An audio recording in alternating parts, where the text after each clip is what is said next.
We have the privilege of having the CEO of Mullen on. And for full disclosure, we have a long position in Mullen. We invested in them when they were a private company before they did their merger with Net Element. And, you know, I'm not an expert in battery technology, but boy, oh boy, do people care about this topic. I've been doing a lot of reading. It sure seems like to me that maybe the CEO of the company has stumbled onto something. Now, I don't consider myself an expert, but I do know that solid state is a big deal. And this is episode 227. We're going to dedicate the episode to Mullen Automotive, the technology company, and what appears to be something pretty remarkable. So those of you, I can see that there are thousands of people in the chat. It will be very difficult for me to answer questions, to even ask any questions. But Mr. Michery, welcome to the show, and congratulations on what seems to be another example of you getting tests done that are working in your favor. Maybe you could walk everybody through the testing that was done and the independent lab. You seem to be getting a lot of progress here. Well, again, I want to thank you for inviting us on your show, first and foremost. Second, yeah, it's been a process. You know, we've been working on this for quite some time. We started this process a while ago. We ran tests back in 2020, and then we ran tests again recently, a month ago. We wanted to retest our previous results, as well as start to test the durability. We wanted to. Right, he was 750 right now. I'm sorry? I don't know. It appears like someone was speaking. Hopefully that they go on mute, but continue. Yes, so for us, it was important to look at the cell from multiple levels, but the most important level for us is to make sure that we, established, again, I'm getting people talking in the background. I don't know where they're coming from, but I'm going to. Ignacios' phone is live. What'd you say? Ignacios' phone is hot. That's why we're hearing some talking from him. Do you know who that is? No, don't know where that came from. Yeah, kick him out. I don't know who that is. Ignacio, who are you? Who is you? Yeah, I would just remove them. Yeah, please. We apologize for some technical difficulties. We are all doing this remotely as we're all over the country, so hopefully everything will be fixed there. So let's continue. Okay, great. So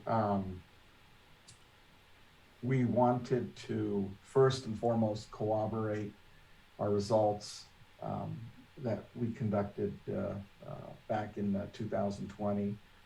And for us, it was important to get an independent third party, a credible major facility that tests not only governmental, but at the university level and is well recognized and respected.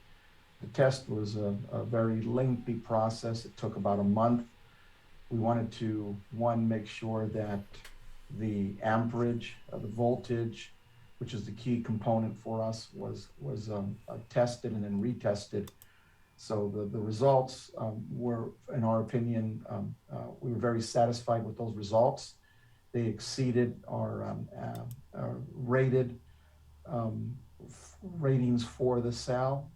We originally had the rating at 300 amp hours at 3.7 volts, and our test results initially came in at 343 and 4.3. These results came in at 343.28 at 4.1, which gave us a little bit of a bump on the amp hours. And we felt that that not only has this proven to be a sustainable test results on the same cell that took place 2+ years earlier, exceeded results previously noted from an amp hour perspective and slightly lower by a point or two on the voltage, which signifies that the cell over time doesn't lose much of its attributes that are stated, which leads to the degradation of the cell, meaning over a certain amount of cycles, you have degradation, like in any cell. And we believe that our cell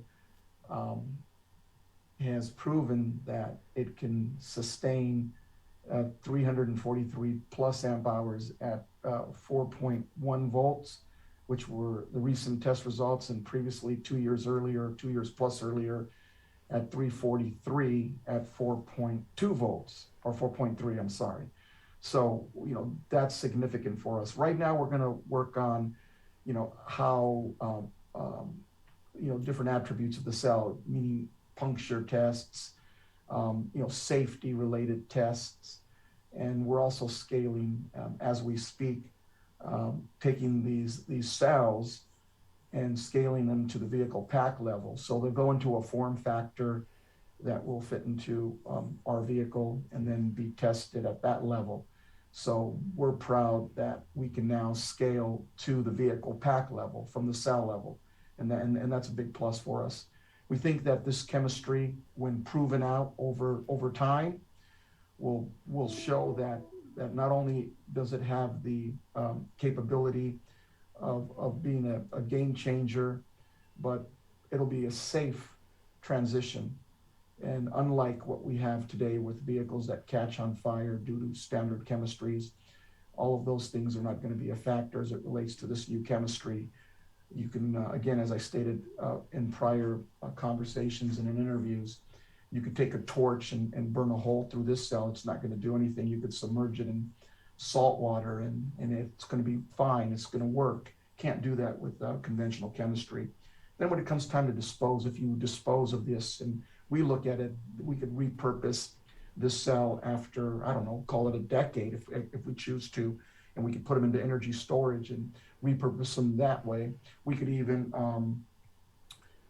dispose of them safely. These are not considered dangerous goods. So, again, I think it's a big game changer. Second, I really believe that this is good for the environment, as we're not mining rare metals from the earth. And I think all around, this is just a great solution for the future, and definitely for Mullen. What's the scenario? I don't quite understand the difference between solid state and non-solid state. And I know that you're not an engineer, neither am I, and you rely on others to explain this. I had the privilege of talking to a gentleman who already tested your batteries one time when people were questioning it. He seemed to believe the cells he were delivered, obviously were quite impressive. What's the major differences, if you can go into it? Because I know there's a publicly traded company that is trying to get into the solid state, and they have their own cells they're developing. What's the major difference between those and, say, the lithium cells that they use at someone like Tesla? Well, okay, so you have an anode and a cathode, and then you have an electrolyte, right? So in a typical standard chemistry, you have a liquid electrolyte, right? And we'll use, as an example, I'll take an advanced cathode, maybe made by BASF, like call it a magnesium, cobalt, aluminum, and an advanced anode like a silicon graphene. And you can theoretically try to push the limits of what you can get with the liquid-based electrolyte and a advanced chemistry on a traditional battery. And that would be a battery that would use dangerous metals that are mined from the earth. And then you have a flammable liquid that could, when ruptured, could cause fires and other bad things. Solid state is exactly that your electrolyte is solid, and you're not using any dangerous elements. I mean, you're literally using a polymer, and you could look at, when it comes to having to mine in a traditional level, trying to find, and mind me, I'm not an engineer. I usually tell people that I'm the dumbest guy in the room, but I'm smart enough to associate myself with the smart people that know how to take this stuff and make it reality.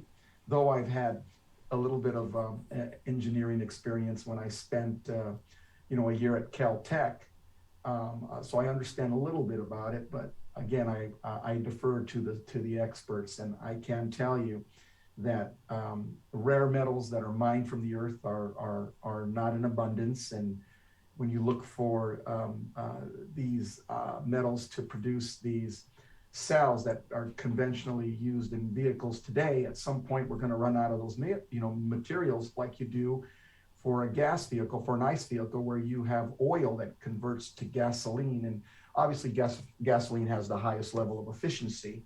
And when you look at what gets close, the closest I think right now that's available to the efficiency or in the scale of efficiency to gasoline would be a solid state polymer. And then obviously, ultimately, the Holy Grail of battery technology would be like a lithium air technology. And we've been exploring that for quite some time. When we started back in 2017 exploring those possibilities with IBM, and we looked at a coin-sized cell that potentially could be the Holy Grail of battery technology, which would be on par, if not greater than the efficiency of gasoline. Problem with that is trying to scale the air handling down to a manageable level where you can utilize it in a vehicle. And then there were issues with hydrogen peroxide being built up on the cathode side. So those were issues that I thought right now with today's technology are hard issues to overcome.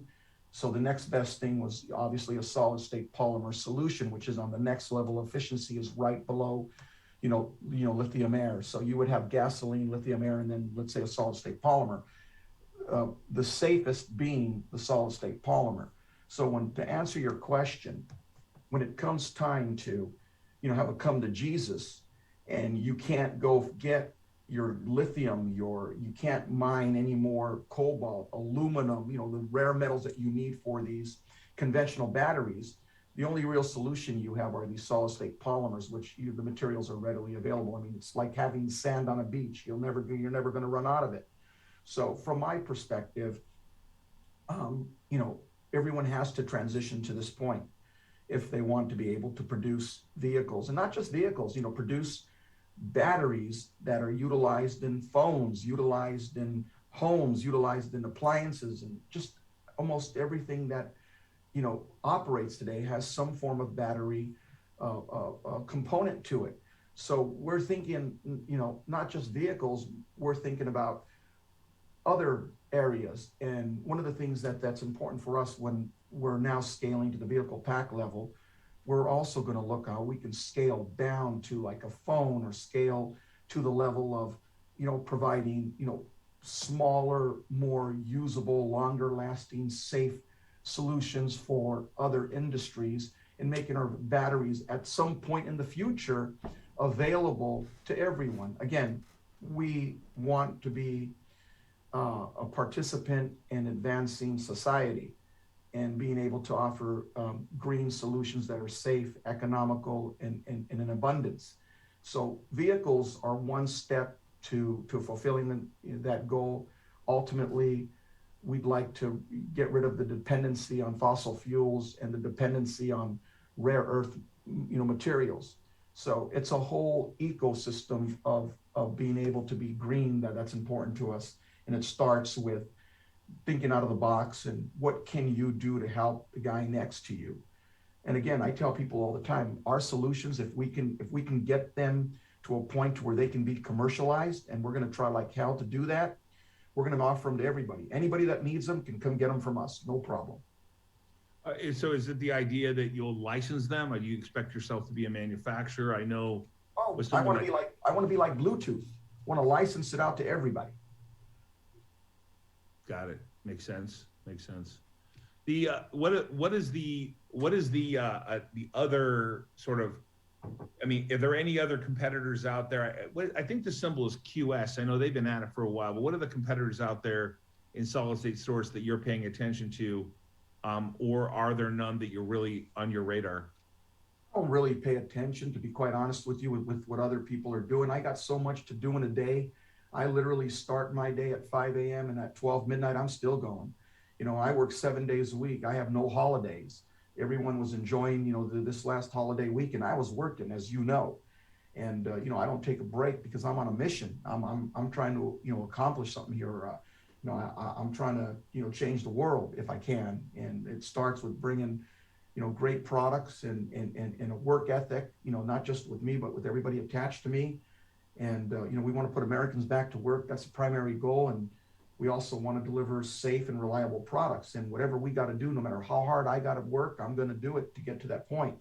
But, like, you know, if I spent my time worrying about what other people were doing, I could never get anything done.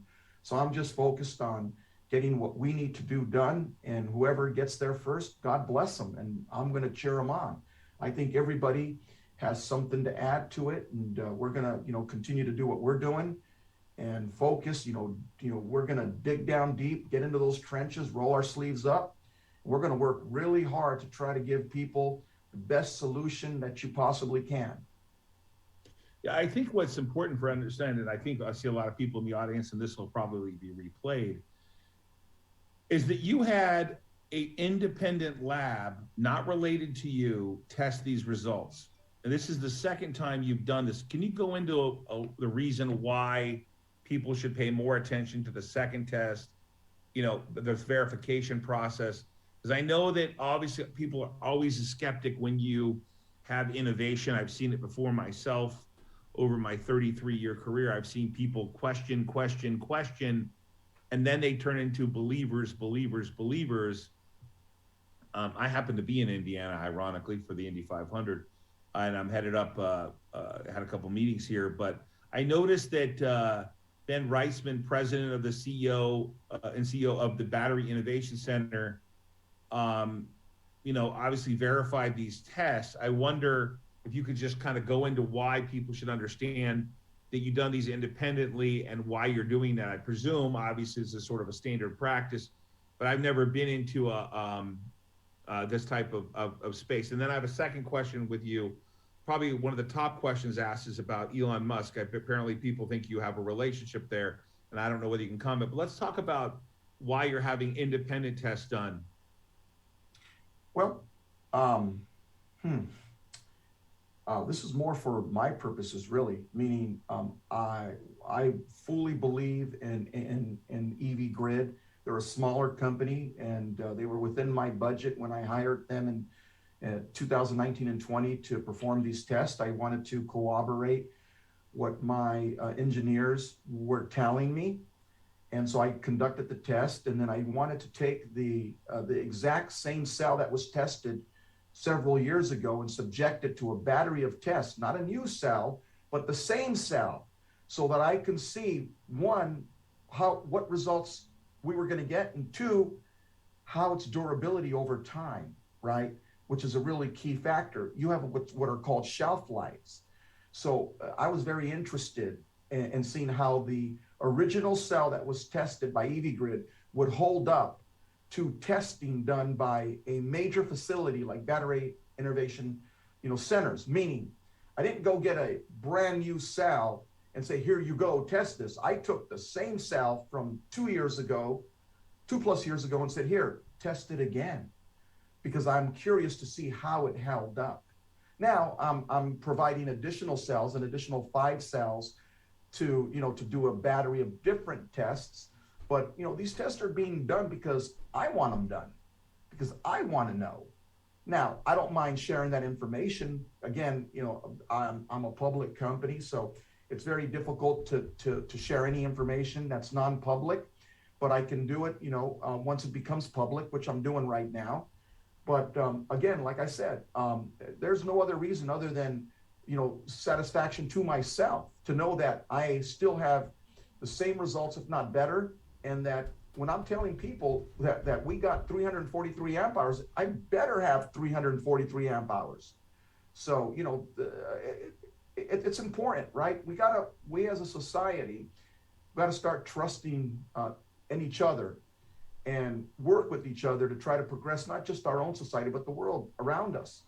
And, things are, very difficult today, with the inflation, with potential wars, and just, things that are happening with the market, fluctuating, and, anything we can do to take people's minds off of, these events, and have them focus on what the possibilities of the future can be, and have them imagine, what's possible.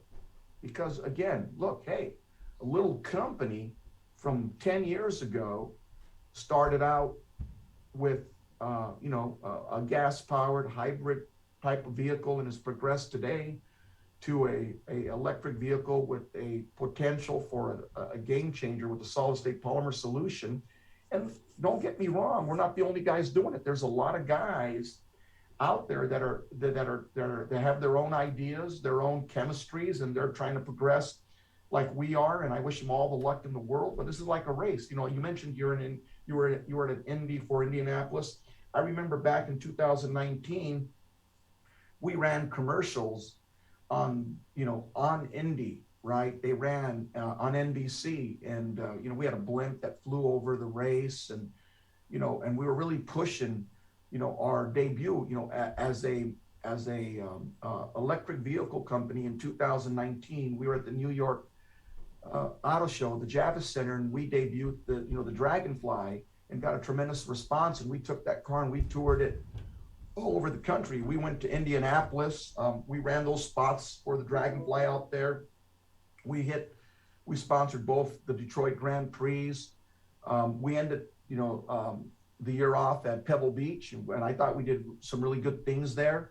And then COVID hit, and it gave everybody an opportunity for a reset, and gave me an opportunity to really think about what I wanted to do and where I wanted to go. But the message has never changed. We want to create jobs here in America. We want to work to create real solutions that help people, not just for vehicles, but solutions that can be utilized in every aspect of life. So you firmly believe solid state's going to be the answer over the current lithium batteries we have. Look, I can tell you what I'm doing. Okay, I'm working on, we have conventional chemistry, like as we stated, which we're going to use in our current vehicle, and then we're going to progress to a lithium sulfur chemistry, and then graduate. We think in 25 we'll be able to put a solid state polymer battery in our Mullen FIVE and get it out there and see how it works, how it responds. And then ultimately, my ultimate goal, look, I haven't given up on lithium air technology. I paid a lot of money to IBM for that, a lot of money.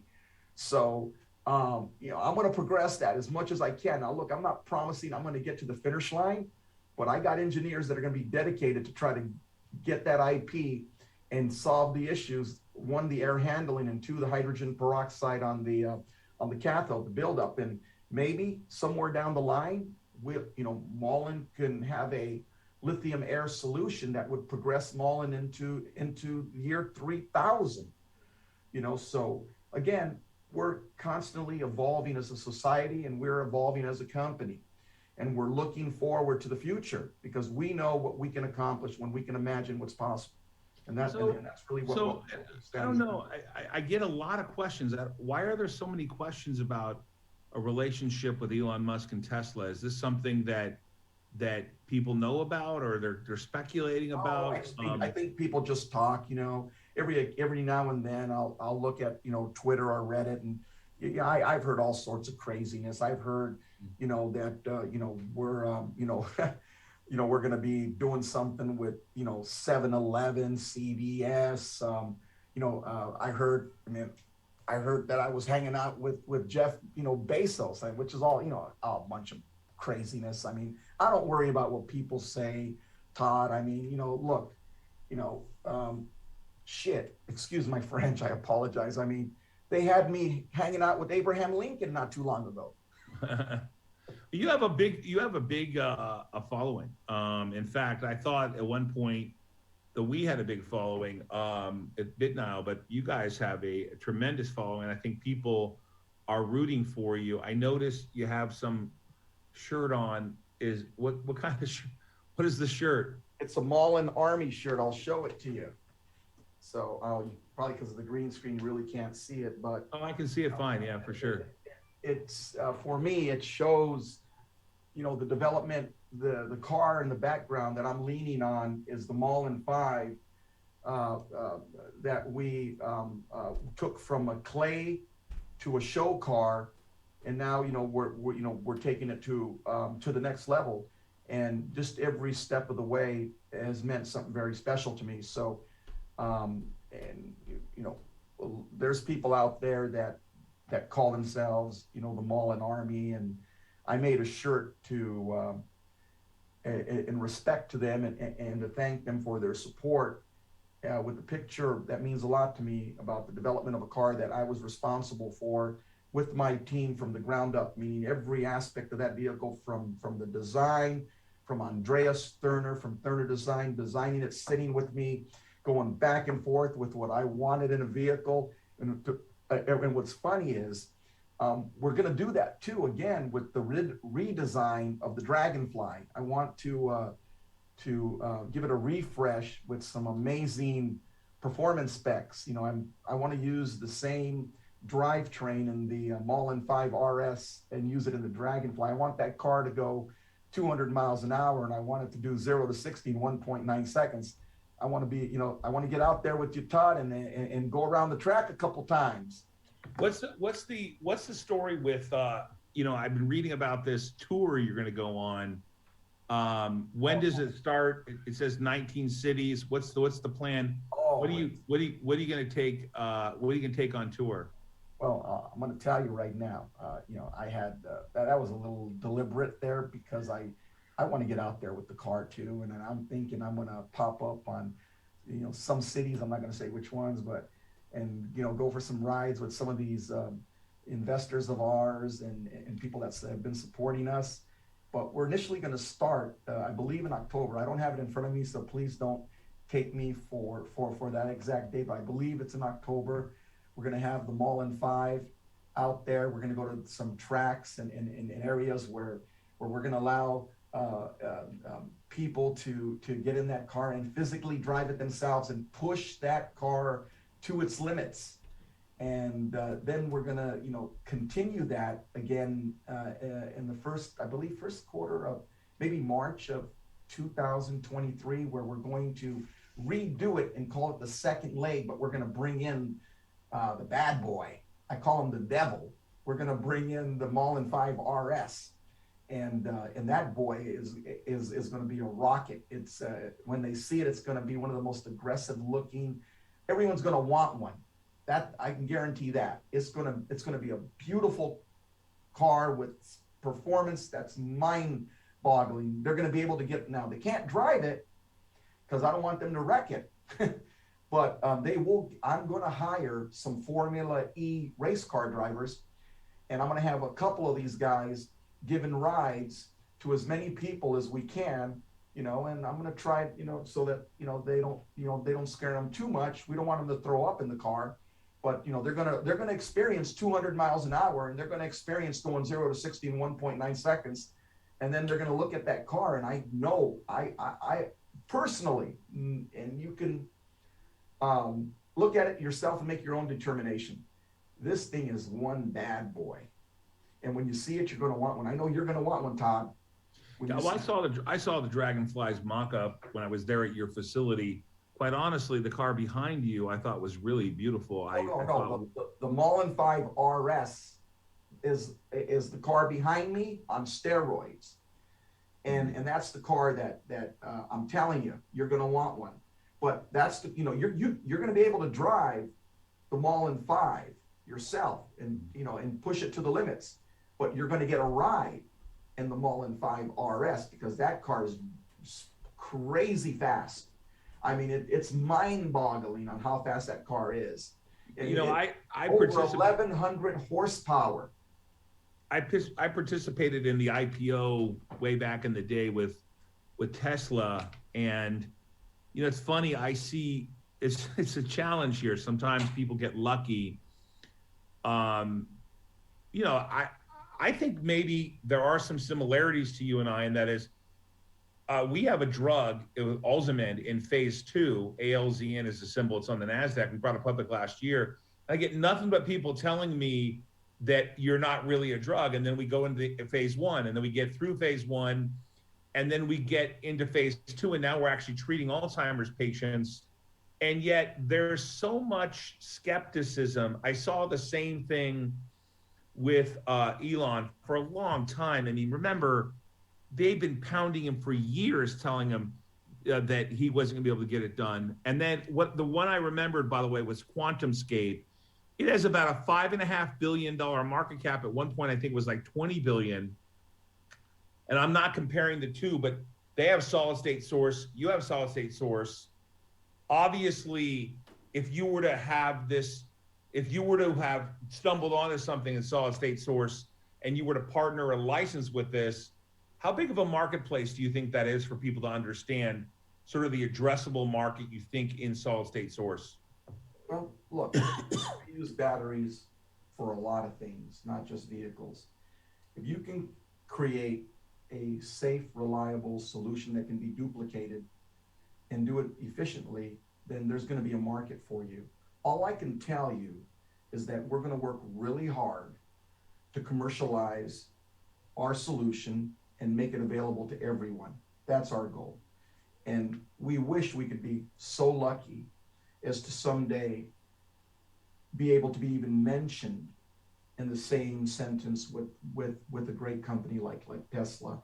I mean, until one of us in this space sells a car and does it efficiently without having any issues, we have no business even mentioning, Tesla in the same sentence. Again, I wish, I could, I was asked a question by a publication, I don't know, 2 or 3 months ago. They asked me, they said, listen, hey, if you could go for a ride with anybody in a car, your car, and it could be anybody, it could be actually, Nikita Tesla, it could be Abraham Lincoln, it could be, John F. Kennedy, who would you go with? And I didn't even have to think twice. I said, I want to ride with Elon Musk. I would just like to pick the guy's brain and understanding what he went through to break down the barriers for a little guy like me.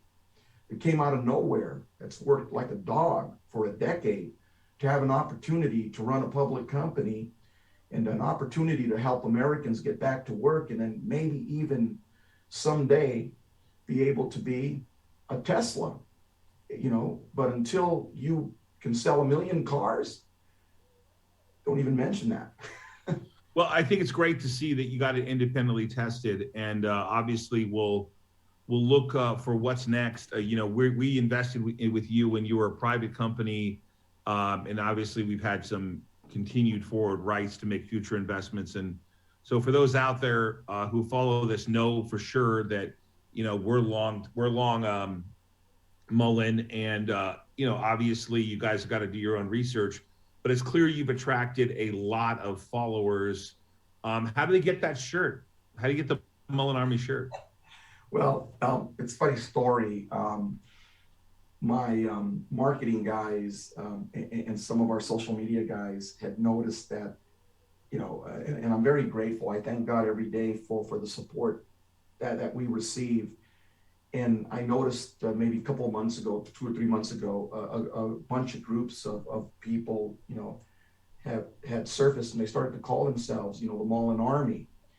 And my marketing guys, would come to me and say, hey, take a look at this, and I thought it was, pretty cool. And I've tried to figure out a way to, say thank you without getting myself into trouble, because I learned by looking at all my, competitors out there, and you open your mouth to say the wrong thing, you get in big trouble. So I figured, how can I say thank you without getting myself into trouble, right? There's an old saying, no good deed ever goes unpunished. I know that. Yeah. They came up with this shirt, and I like it, and it says Mullen Army on it, and I think they're going to make it available, maybe give it out at functions. I mean, I don't know what the marketing guys are going to do, but I commissioned a bunch of these to be done because I liked them, and to go along with the normal Mullen shirts and the Mullen caps and the water bottles and stuff like that. But these were special to me and kind of a thank you. So they're probably going to be, given away at functions when people come to these test drives. They'll probably get a shirt. And if they see me, I'll probably hand it to them personally. Well, one thing I want to go back to before we get done here is that I think the best and most important part is that you got this done independently. I talked to one of your independent testers. What's next in terms of you guys going forward with the technology? Do you plan on developing new cells around this technology you've already tested? What happens with, I mean, you've gotten people independently testing. I think the marketplace should be pretty thrilled about that. What do you think's next for you guys? Well, we're actually taking cells now, similar to the cells we've tested, and we're going to put them into a form factor for our vehicle, and we're going to scale that to the vehicle pack level. As we stated previously, that's exactly what we're doing. So we're one step closer to getting to the finish line, and we're excited about that. Remember, it's a whole, it's not just a battery, it's not just a vehicle, it's the whole complete process, right? It starts with, a car, a conventional battery, then an advanced battery, and then someday, the Holy Grail of batteries, which would, in my opinion, and I still believe today, that I can find a solution for the issues surrounding lithium air. But you got to work towards that. And then you look back, that solution can be 20 years from today, it could be 10 years from today. But, we've been working on it for, we started our deal with IBM in 2017. So it's been a long haul. I don't think people realize how long you've been at this here. When did you get started with Mullen? How long ago? Well, I started Mullen, back in 2011-12 when I acquired Mullen Motor Cars from a real good guy, a retired military veteran, went to West Point, he served his country for his whole entire life. And then when he retired, he wanted to, build a car with his son, and they did, and they had good success with it. They actually, their Mullen sports car was in Microsoft's, one of the first Microsoft commercials for Bill Gates's company.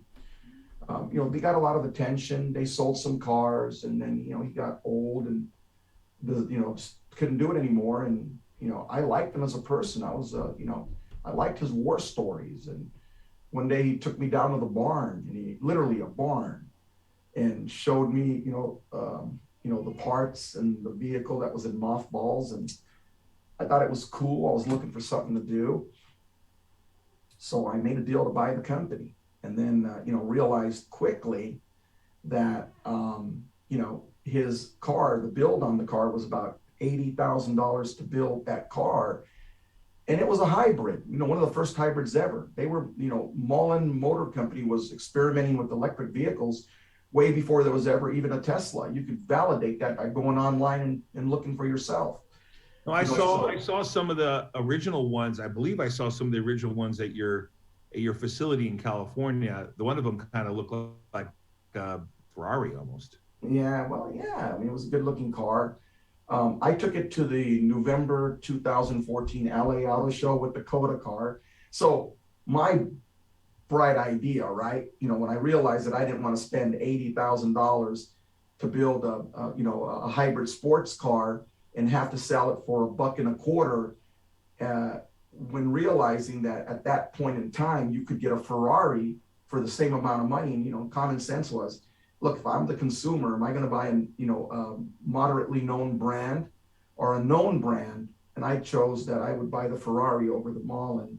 So I decided that, hey, it's a great legacy car, a brand, and I needed to get something more commercial, that could be commercialized. And I found that, Coda had come out at the same time as Tesla with their 5-passenger 4-door sedan with great technology, and they got it homologated. They did something that the only other company that was able to do that was Tesla, and that's homologate a car for sale in the US, which was the Coda sedan. Unfortunately, look, it was god ugly, okay? God ugly. And, the sexy car, which was the Tesla Model S, prevailed. And I told people, I said, people made a big mistake. They didn't buy the Tesla Model S because it was electric. They bought it because it looked good and it was sexy and had great performance. And then it was electric. So, Coda had the opposite idea. They wanted to have the cheap, economical car. And usually when you do that, you end up going out of business. So I looked at the technology aspect of it, and I started to acquire the assets after the bankruptcy in July of 2012. So I got the vehicle assets, and all the way through 2018, continued to acquire battery management systems, battery chemistry. And then I acquired the facility in Monrovia, California, that used to be Coda Energy, where Coda developed and built all the vehicle packs that went into the Codas that got sold. So I renamed it Mullen Energy and started to advance battery technologies that Coda started a decade earlier. I just continued to progress it. And, look, I'm going to admit it, right? I put lipstick on a pig and re-debuted that car at the LA Auto Show in November of 2014, and it was no good. People, got mad at me and said I was trying to bring the dead back to life, and it was ugly, which I knew that, right? And I just thought, hey, let me try. I sold some cars. I put, cars on the road. But what was important was, and I didn't realize it at that point, it gave me experience. It taught me how to sell a car, how to service a car, and how to deal with a recall, because the car had an airbag recall. So you got firsthand experience on how to be an OEM. So if nothing else, the car got ugly, but it gave us great technology and gave us experience, which led us to where we're today. So, look, everything in life, I wouldn't change anything. Everything in life is a learning experience. And I tell people, anybody can take a crayon and a piece of paper and draw a car and go public through a stack, but not anybody can actually sell a car, service a car, and God forbid, deal with recalls. Because in this country, you don't do that. They take away your ability to sell vehicles, and you're no longer an OEM. So it's a long process. Yeah, I would say to you, I have so many questions that people are asking me about other things, and I really want to focus on the fact that you had an independent lab look at the battery. So maybe some of the questions for me, I kind of know the answer to, in the sense of how important battery technology is. We make a lot of power supplies, and I'm wishing you great luck on what's happening with solid state. I think if you have, I've stumbled on this stuff before. Sometimes you find technologies that are pretty amazing, and you got to develop and you got to push them through despite the doubters. I think it's very smart that you went and got this independent checked again. After that, I'm not going to mention that other company that wrote a hit piece. I always notice that companies that are writing hit pieces are never actually creating anything. They don't do anything. They don't make anything. They don't try anything. They do nothing but bash others. And I think it was really smart of you, David, to go get an independent report from such a credible institution. So congratulations to that. Obviously, let me know where I can get some of those Mullen Army shirts. I'd love to give out to some of these shirts to people when you have a chance. I'm going to send you some now. And I do want to say that I do want to thank the Battery Innovation Center. It's one of the most credible facilities in this country. And we went to the best. We went to the best to test what we had. And it proved to be better than what we thought. Now, I do want to, I'm thinking about this, and I want to end this conversation with, people, there's rumors that float around all the time about a million different things. If any company, sports, whatever. I don't really like to ever address rumors because they're nothing more than just rumors. And there's always going to be something out there. Unless you hear it directly from me or the company, it's only a rumor. Yep.